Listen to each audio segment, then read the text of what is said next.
You have probably met this person before. They talk about success like it is already on the way. They speak about money, freedom, purpose, and the life they are definitely going to build. They have plans, ideas, and a version of themselves that always seems ready to appear next week. And for a moment, they sound convincing. But then nothing happens. Not because they are stupid, not because they do not want it badly enough, and not always because they are lazy. Sometimes the real problem is that their mind has learned how to enjoy the dream without surviving the process. Once imagination starts feeling like movement, a person can spend years feeling close to a new life without ever stepping into it. This is the first trap. Thinking can feel productive enough to replace action. Planning, researching, visualizing, talking about what you are about to do. Replaying the future until it feels emotionally real. All of that can create a temporary sense of progress. That feeling softens urgency. It creates relief before effort. It lets someone feel connected to a better future without facing the discomfort of building it. The dream stays perfect in the imagination, untouched, unchallenged. Real action ruins that immediately. It is messy, repetitive, and slower than expected. It exposes the gap between who you imagine being and who you are right now. This is where ambition and fear start wearing the same clothes. Many people who talk big are not lacking desire, they are protecting themselves. As long as the dream stays in the future, it can still mean anything. They can still believe they would have succeeded. They can still keep the image of being capable without testing it in real life. But the moment they act, reality enters the room. Now the work might be average. They might fail. They might discover they are inconsistent or unprepared. And for someone whose self-worth is tied to potential, that can feel devastating. So they keep preparing. They refine the plan. They think some more. They say they are almost there. But often, they are protecting the image of who they could be from the evidence of who they are right now. A perfect dream is easier to love than an imperfect beginning. Then comes one of the most believable lies the mind can tell. I'll start when I feel ready. It sounds wise, but often, it is just fear with better branding. Most meaningful things do not begin with confidence. They begin with awkwardness, uncertainty, and doing something badly before doing it well. Confidence usually comes later, after repetition gives you proof that you can survive the discomfort.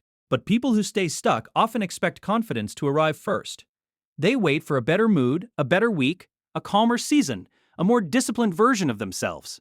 And while they wait, life keeps moving. Some people are not inactive because they do not care. They are inactive because they have been thinking for so long that they feel tired before the work begins. They analyze every angle, every outcome, every mistake. They tell themselves they are being careful, strategic, responsible. But overthinking has a cost. Too much deliberation drains momentum.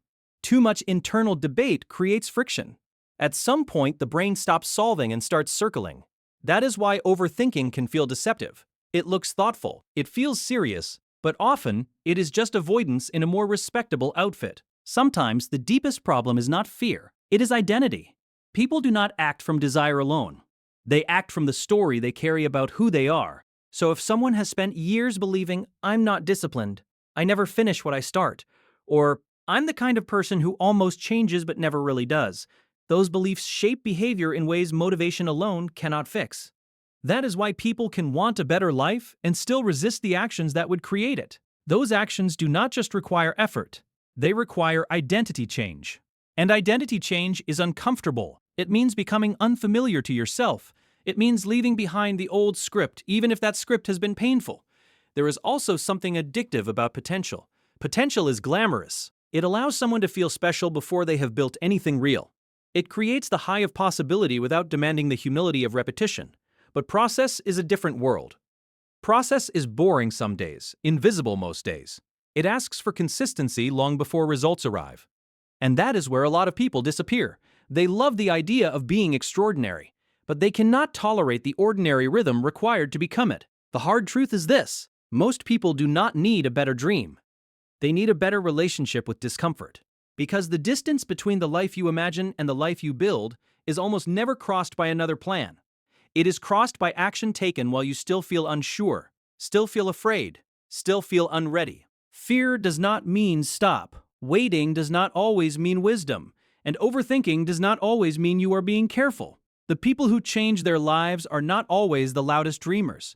They are the ones who stop negotiating with hesitation, the ones who act before the mood is perfect. Because in the end, many people stay stuck for one simple reason. Dreaming lets them feel powerful. Doing makes them feel exposed.